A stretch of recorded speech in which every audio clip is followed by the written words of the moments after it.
ലോകത്തിൻ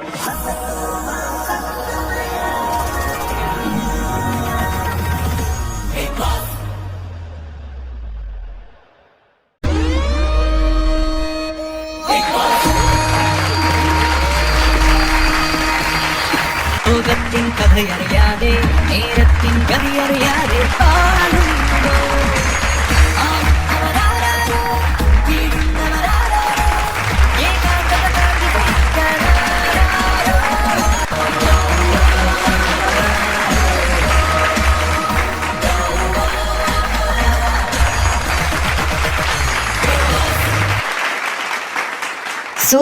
സ്വാഗതം Berger home paints and Colgate presents Bigg Boss season 2 ലോകമെമ്പാടുമുള്ള മലയാളി പ്രേക്ഷകരെ സ്വാഗതം ചെയ്യുന്നു.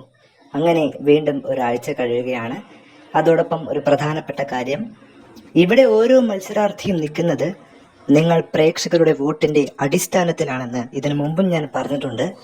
പക്ഷേ ഇവിടെ വോട്ട് ചെയ്യുന്ന, അതായത് കമന്റ് ഇടുന്ന ഓരോ അക്കൗണ്ടിൽ നിന്നും ഒരു മത്സരാർത്ഥിയുടെ പേരല്ലാതെ പല പേരുകളാണ് വരുന്നത്. ഉദാഹരണത്തിന്, ഒരു അക്കൗണ്ടിൽ നിന്നും ആദ്യം ചുട്കി എന്ന് കമന്റ് ചെയ്യുക, വീണ്ടും അതേ അക്കൗണ്ടിൽ നിന്ന് തന്നെ ഡോറിമി എന്ന് കമന്റ് ചെയ്യുക. ഇങ്ങനെ കമന്റ് ചെയ്യുമ്പോൾ നമ്മൾക്ക് ആരെയാണ്, ഏത് മത്സരാർത്ഥിയാണ് ഇവിടെ നിർത്തേണ്ടത്, ഏത് മത്സരാർത്ഥിയാണ് ഇവിടുന്ന് പറഞ്ഞു വിടേണ്ടത് എന്നൊരു കൺഫ്യൂഷൻ നമുക്കുണ്ടാകും. അപ്പൊ ഞാൻ പറഞ്ഞതുപോലെ തന്നെ ഒരു അക്കൗണ്ടിൽ നിന്നും നിങ്ങൾ ഒരു മത്സരാർത്ഥിയുടെ കമന്റ് ഓരോ വീക്ക് എവിക്ഷനിലും ഇടും. എല്ലാവരുടെ പേരും ഇട്ടാൽ നമുക്ക് കൺഫ്യൂഷൻ ആകും. അല്ലെങ്കിൽ ഇനിയും ഇത് തന്നെ തുടരുകയാണെങ്കിൽ പിന്നീട് ഞങ്ങൾ തീരുമാനിക്കേണ്ടി വരും ആരിവിടെ നിൽക്കണം, ആരിവിടെ നിന്ന് പോകണമെന്നൊക്കെ. അപ്പോൾ അത് നിങ്ങളെല്ലാം ശ്രദ്ധിക്കുമെന്ന് കരുതുന്നു. അങ്ങനെ ഈ ആഴ്ച മുഴുവൻ മണി വീക്കായിരുന്നു. പണപ്പെട്ടിയുമായി വൈൽഡ് കാർഡ് എൻട്രിയിലൂടെ ബിഗ് ബോസ് സീസൺ 2 ഹൗസിൽ കയറിയ പ്രസാദ് എന്നേക്കുമായി ഈ ഗെയിം ഷോയിനോട് വിട പറഞ്ഞു.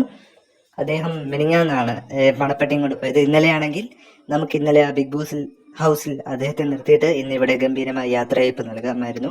പക്ഷെ അദ്ദേഹം ഇപ്പൊ വീടെത്തി നാട്ടിലിരുന്ന് ഇപ്പൊ ഈ പരിപാടി ഇരുന്ന് കണ്ടാവും. അപ്പൊ എന്തായാലും നമുക്ക് അകത്തേക്ക് പോയി അവരെ ഒന്ന് കാണട്ടെ. ദിനേശ, വാ മോനെ.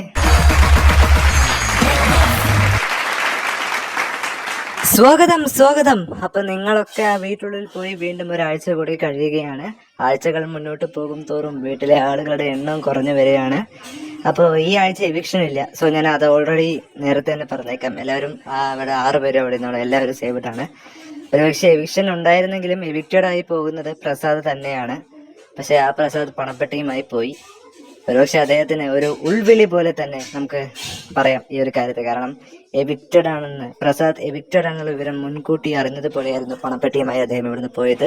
എന്തായാലും നമുക്കിനി പറയാനൊന്നുമില്ല. കഴിഞ്ഞ ആഴ്ച മുഴുവൻ മണി വീക്ക് ആയിരുന്നല്ലോ. സോ എങ്കിൽ പിന്നെ ഞാൻ പോകുകയാണ്. നമുക്ക് അടുത്ത ആഴ്ച കാണാം. അടുത്ത ആഴ്ച എവിക്ഷൻ ഉണ്ടാകും. നിങ്ങൾ 6 പേർ 5 പേരായി മാറും. അടുത്ത ആഴ്ച കാണാം. അപ്പൊ നമുക്കിനി അടുത്ത ആഴ്ച കാണാം.